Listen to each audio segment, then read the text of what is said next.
तर नमस्कार मित्रांनो, स्वागत आहे तुमचं नवीन एका ब्लॉगमध्ये। तर मित्रांनो, गणपती बाप्पा मोरया, मंगलमूर्ती मोरया बोलता बोलता आता वेळ आली आहे निरोप घेतो देवा आता आज्ञा असावी म्हणण्याची। म्हणजेच आज आहे अनंत चतुर्दशी आणि सालाबाद प्रमाणे यंदाही मी व्हाईट कुर्ता घालून आलोय लालबागला विसर्जनासाठी। तर आमची प्रथाच आहे, मी आणि माझी भावंड दरवर्षी न चुकता लालबागला येतोच विसर्जनाला नाचायला। आता मी पहिला आलोय लालबागच्या राजाजीकडे। जेव्हा लालबागचा राजा गेटच्या बाहेर येतो तेव्हा त्याच्यावरती गुलाल उडवतात, पुष्पवृष्टी करतात। ते मला लाईव्ह पाहायचं होतं म्हणून मी लवकर आलो आणि लालबागच्या राजाच्या गेट समोरच मी आता जागा पकडायला बसणार आहे।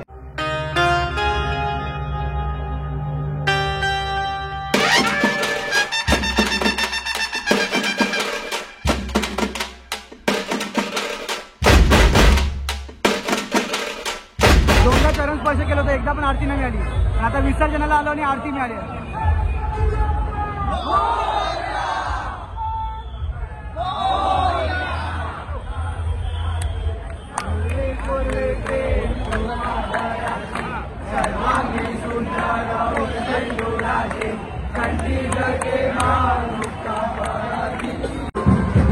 लालबागच्या राजासाठी आलो पण इकडे बाजूला पडायचा महाराज।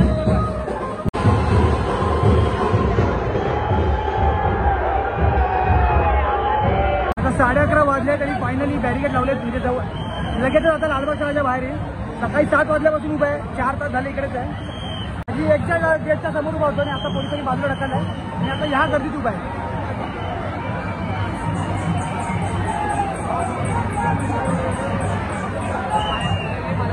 सर्व गणेश भक्तांना विनंती, पोलीस व मंडळाच्या कार्यकर्त्यांना सहकार्य करा।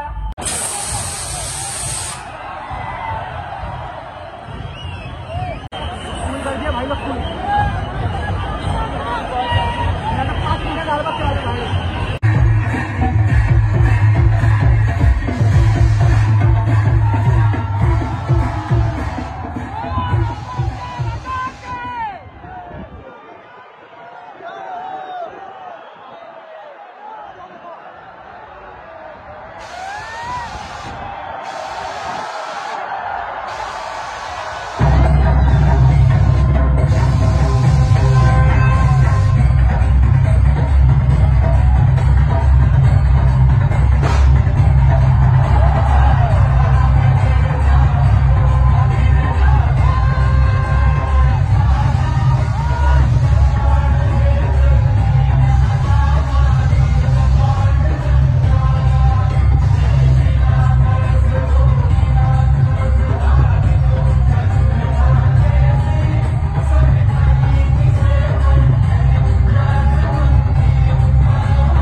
मित्रांनो, आज दुपारी आपण लालबाग परळमधलं सर्व विसर्जन पाहिलं.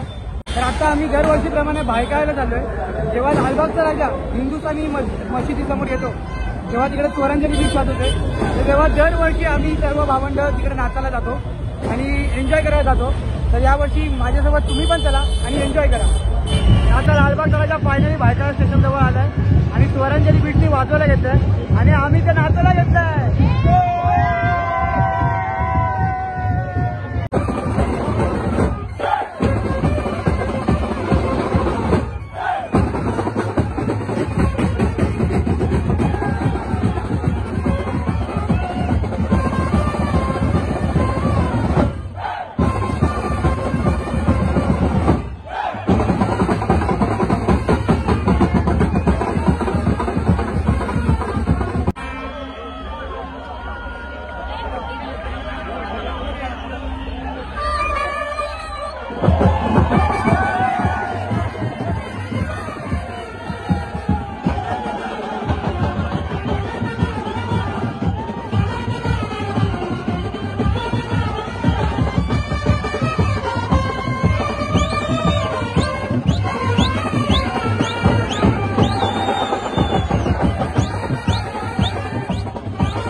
तर मित्रांनो, या परफेक्ट मुमेंटवर मी ब्लॉग एंड करतोय. तर सकाळी आपण लालबागच्या राजाच्या गेट समोरून आपण सुरुवात केली होती, ती आता भायखळा फायर ब्रिगेडच्या इकडून एंड केलाय. तर त्यामध्ये आपण खूप साऱ्या गोष्टी कव्हर केल्या आहेत. तर तुम्हाला हा ब्लॉग कसा वाटला हे कमेंटमध्ये नक्की सांगा, आणि कमेंटमध्ये लालबागच्या राजाचा विजय असेल आणि लिहायला विसरू नका. पार्ट 2 मध्ये आपण जे गिरगाव चपाटीला जे विसर्जन होतं, प्रॉपर विसर्जन, ते कव्हर करणार आहोत. आणि तोपर्यंत गणपती बाप्पा मोरया.